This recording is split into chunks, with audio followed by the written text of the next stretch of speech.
ನಮಸ್ಕಾರ ಫ್ರೆಂಡ್ಸ್, ಬನ್ನಿ. ಇದು ಬೇಲದ ಹಣ್ಣಿನ ಮರ. ಉತ್ತರ ಕನ್ನಡ ಭಾಗದಲ್ಲಿ ಹೇರಳವಾಗಿ ಸಿಗ್ತಕ್ಕಂಥ ಮರ, ಭಾಳ ಪುರಾತನವಾದಂಥ ಮರ. ಇದಕ್ಕೆ ರಾಮಾಯಣದಲ್ಲೂ ಕೂಡ ಉಲ್ಲೇಖ ಇದೆ. ಮರದ ವಿಶೇಷತೆ ಏನಪ್ಪ ಅಂತ ಅಂದರೆ, ಈ ಹಣ್ಣು ಏನಿದೆ, ಈ ಹಣ್ಣಲ್ಲಿ ಹೇರಳವಾಗಿ ವಿಟಮಿನ್ ಸಿ, ಬಿನೂ ಕೂಡ ಇರುತ್ತೆ, ಕ್ಯಾಲ್ಶಿಯಂ ಇರುತ್ತೆ, ಫಾಸ್ಫರಸ್ ಇರುತ್ತೆ. ಮತ್ತು ಇದು ನಮ್ಮ ದೇಹದಲ್ಲಿ ಇರ್ತಕ್ಕಂಥ ಕೊಲೆಸ್ಟ್ರಾಲ್ನ ಕಂಟ್ರೋಲ್ ಮಾಡುತ್ತೆ. ಅಷ್ಟೇ ಅಲ್ಲದೆ ಮಧುಮೇಹ ಇರ್ತಕ್ಕಂಥವರು ಕೂಡ ಇದನ್ನು ಸೇವಿಸೋದ್ರಿಂದ, ಇದರ ಜ್ಯೂಸನ್ನು ಸೇವಿಸೋದ್ರಿಂದ ಅವ್ರ ರಕ್ತದಲ್ಲಿರುವಂಥ ಸಕ್ಕರೆಯ ಅಂಶ ಅದು ಕಂಟ್ರೋಲಿಗೆ ಬರುತ್ತೆ.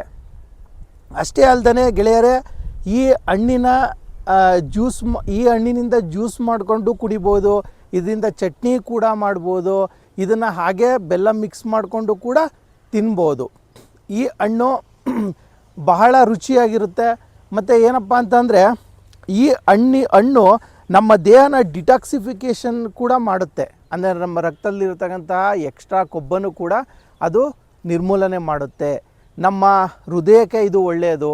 ಮತ್ತು ನಮ್ಮ ಪ್ಯಾಂಕ್ರಿಯಾಸಲ್ಲಿರ್ತಕ್ಕಂಥ ಬೀಟಾ ಸೆಲ್ಸ್ಗಳ್ನು ಕೂಡ ಅದು ಮರುಜೀವನ ಕೂಡ ಕೊಡ್ತಕ್ಕಂಥ ಶಕ್ತಿ ಈ ಹಣ್ಣಿಗಿದೆ ಅಂತ ಹೇಳೋದಕ್ಕೆ ಇಷ್ಟಪಡ್ತೀನಿ ಗೆಳೆಯರೇ. ಮತ್ತು ಈ ಹಣ್ಣು ಸಾಮಾನ್ಯವಾಗಿ ನಾವು ಬೆಂಗಳೂರು, ಮೈಸೂರಿನ ಕಡೆ ಇದು ಸಿಗೋದು ಕಡಿಮೆ.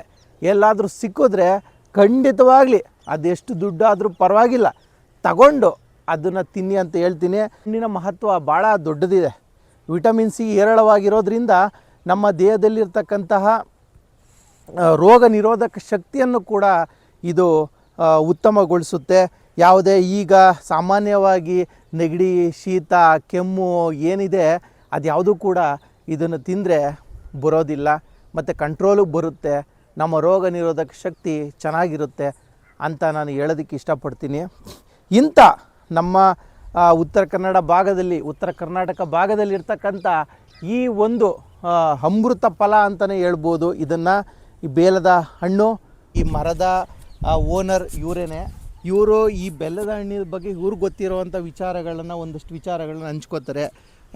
ಯಜಮಾನ್ರೆ, ಈ ಹಣ್ಣಿನ ಬಗ್ಗೆ ನೀವು ಏನು ಹೇಳ್ತೀರಿ, ನಿಮ್ಗೆ ಗೊತ್ತಿರುವಂಥದ್ದು? ಬೆಲ್ಲದ ಹಣ್ಣಿನಿಂದ ಬೆಳಗ್ಗೆ ರಾತ್ರಿ ಕಲಸಿಟ್ಟು ಬೆಲ್ಲ ಹಾಕಿ ಪಿತ್ತ, ತಲೆನೋವು, ಅಸಿಡಿಟಿಗೆಲ್ಲ ಇದಾಗುತ್ತೆ, ಒಳ್ಳೆಯದು. ಮತ್ತು ಈ ಮರಕ್ಕೆ ಎಷ್ಟು ವರ್ಷಗಳಾಗಿದೆ? ಈಗಾಗಲೇ ಒಂದು 80 ವರ್ಷ, 70-80 ವರ್ಷ ಈ ಮರಕ್ಕೆ ಆಗಿದೆ ಅಂದಾಜು. ಇದು ನಿಮ್ಮ ತಾತನವರು ಆಗಿದ್ದು.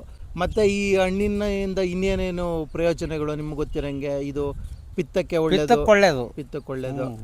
ಬೆಳಗ್ಗೆ ಆಳೊಟ್ಟಿಗೆ ಕುಡಿಬೇಕು, ಏನು ತಿನ್ನಂಗೆ ಸರ್ಬತ್ ಮಾಡ್ಕೊಂಡು ಕುಡಿಬೋದು. ನೋಡಿ ಗೆಳೆಯರೆ, ಇವರು ಕೂಡ ಇದರಲ್ಲಿ ಎಲ್ಲ ರೀತಿಯಂಥ ಜ್ಯೂಸು ಮತ್ತು ಎಲ್ಲ ರೀತಿಯ ಖಾದ್ಯಗಳನ್ನ ಮಾಡ್ಕೊಂಡು ಇದರಲ್ಲಿ ಏನೇನು ಮಾಡ್ಬೋದು ಅದನ್ನೆಲ್ಲ ಮಾಡ್ಕೊಂಡು ಸೇವಿಸ್ತಾ ಇದ್ದಾರೆ. ಚಾಕ್ಲೇಟು ಎಲ್ಲ ಮಾಡ್ಬೋದು ಅಂತ ಇವರು ಹೇಳ್ತಿದ್ದಾರೆ. ಇವರ ಅಜ್ಜನವರು ಈ ಮರವನ್ನು ನೆಟ್ಟಿದ್ದು, ಪೋಷಿಸಿದ್ದು. ಗೆಳೆಯರೇ, ಏನಪ್ಪ ಅಂತಂದರೆ, ಇದು ಇವಾಗ ಕಾಯಿ ಅವಸ್ಥೆಯಲ್ಲಿದೆ. ಇದು ಬೇಸಿಗೆಗಾಲದಲ್ಲಿ ಇದು ಚೆನ್ನಾಗಿ ಹಣ್ಣಾಗುತ್ತೆ. ಆವಾಗ ಇದರಲ್ಲಿ ಏನೇನು ಮಾಡ್ಬೋದು, ಇದರಲ್ಲಿ ಜ್ಯೂಸ್ ಮಾಡ್ಬೋದು, ಹಲ್ವಾ ಮಾಡ್ಬೋದು, ಚಟ್ನಿ ಮಾಡ್ಬೋದು, ಏನೇನು ಇನ್ನೂ ಬೇರೆ ಬೇರೆ ಖಾದ್ಯಗಳನ್ನು ಏನೇನು ಮಾಡ್ಬೋದು ಅದನ್ನೆಲ್ಲ ನಿಮಗೆ ಹೊಸ ರೆಸಿಪಿಯೊಂದಿಗೆ ನಾನು ಮತ್ತೆ ಮುಂದಿನ ದಿನಗಳಲ್ಲಿ ನಿಮಗೆ ತಿಳಿಯಪಡಿಸ್ತೀನಿ.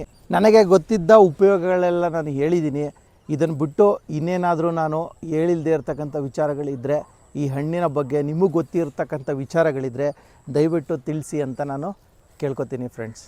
ನಮಸ್ಕಾರ.